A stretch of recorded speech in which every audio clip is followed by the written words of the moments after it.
So Nick, we're here to talk about Cuban Fury, Yeah. a dance film. So number one, what is your favourite movie dance sequence ever?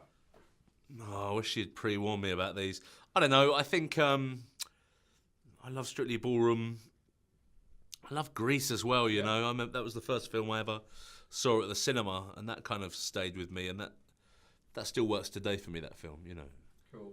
And so, I mean, before you did this film, were you pretty good on the dance floor? I was all right, you know, but there's a difference between being all right when you've had a few and dancing. You know, Yes. I mean it is a kind of dancing, but one of the fundamentals I learned during the process of making this film was that in terms of Latino culture, you don't need to get smashed up on 8 pints and then try and dance. It's the other way round. It's you drink a little bit, you dance, you drink. You know, it's where they have it right is if you do it correctly, you can dance with 10 really beautiful girls and it feel amazing, That's what it's all as about. opposed to getting hammered and then you can't really dance and then you spend the last 2 hours desperately trying to pull anything you can, which is what we do.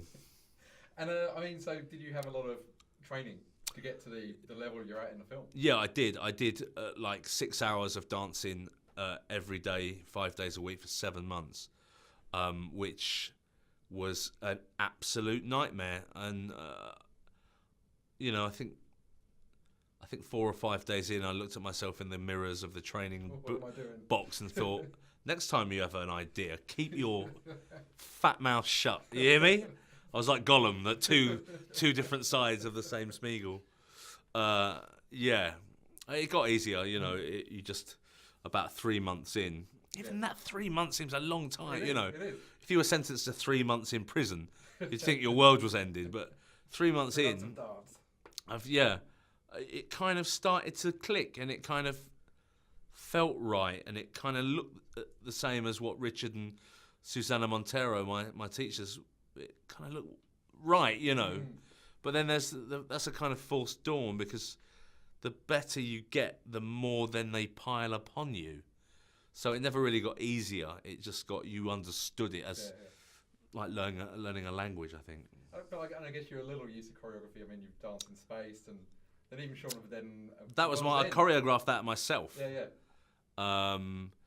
Yeah, I mean, a lot of choreography and stuff we've done before is fighting. You know, I think it's quite interesting that I had a week between wrapping this and starting World's End. Okay. So I think it would have been interesting to see what my fight scenes in World's End were like had I not been able to dance, because I think a lot of the comments I got about my fighting in World's End was that it looked very balletic, and that was because I was a dancer. I trained to be a dancer.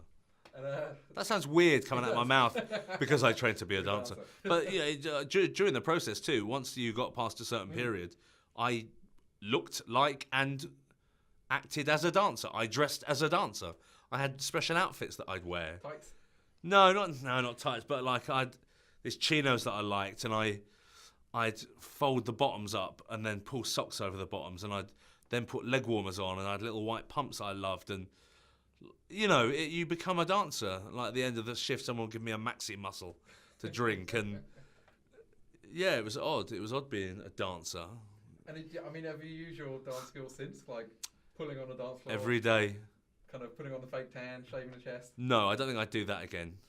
That's not my kind of salsa, I don't think.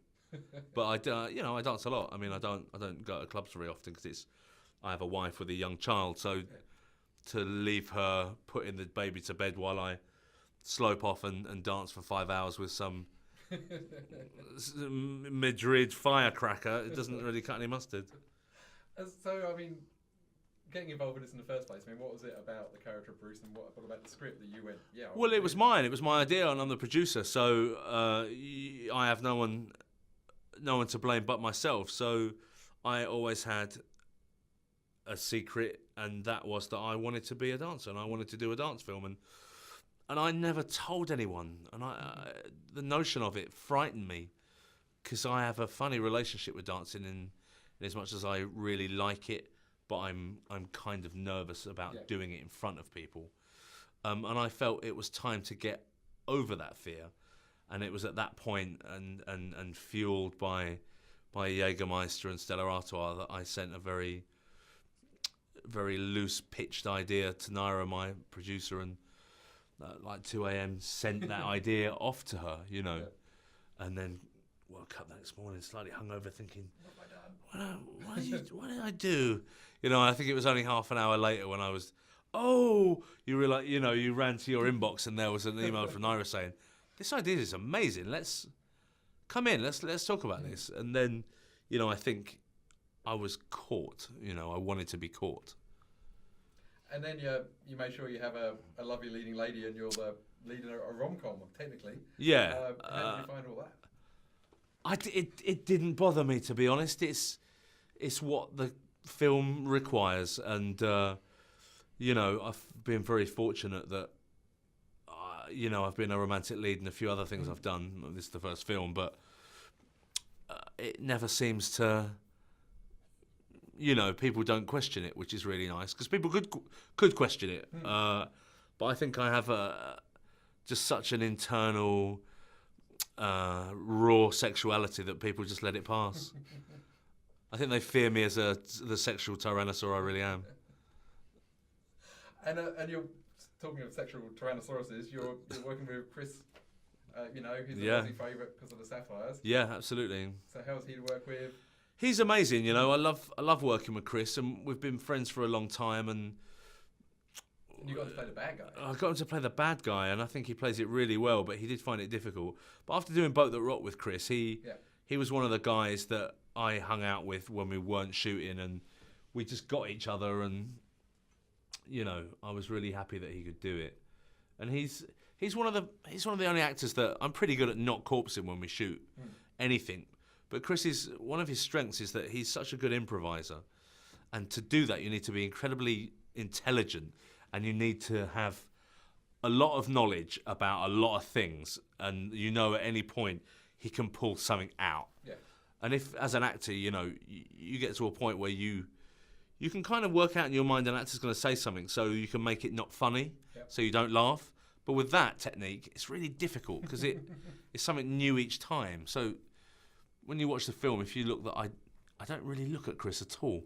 I look at his shoulders and the top of his head or his mouth, and that's because I just couldn't look at him. But I think it works as a character trait that Bruce is kind of afraid of him. And Rashida as well. I mean, how Rashida worked? Because she's great in the role as well. Yeah, I mean, Rashida was. I'd known about her, and I was a fan, and you know, she was on our list. She was on everyone's list, and I went to meet her, and we had afternoon tea, and that became a little snack, and then we had drinks, and then before I knew it, it was like 9 o'clock at night, and 3 or 4 hours had just gone. And I'm a firm kind of believer that that kind of connection anywhere in life should be grabbed on and cherished, because I don't think it happens that often that you meet someone and they just get it. Yeah. You know, whatever that might be, you never have to explain it, and it worked, you know. And this is, I mean, you're obviously working a lot. You work a lot with Simon and Edgar. So is it kind of weird for you being on a film, looking behind you and not seeing them? No, not at all. I really like it. You know, it just is the way it is. We go off and do little things separately, and I think when we get back together, you know, the makeup sex is tender and filthy, if something can be both of those things at once. So it enables us then to come back and do something, you know. Yeah. And one last question, because we're just asking anyone we talk to about this, is, so have you been in talks for the new Star Wars film? No. Do you want to be in it? Well, I'm an actor, so if someone offered me a nice role, then I'd have to think seriously about it. But as a fan, I love what JJ does, and I want to watch that. And I think I have the same problem with Star Wars as I do with, like, dancing celebrity shows where people say, well, now you've done this film, so now you're going to do this. And it's like, well, I like watching those things. Do you want to be in it?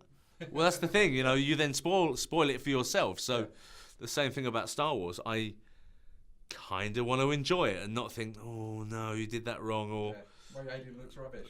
Yeah, exactly. Yeah. We'll see.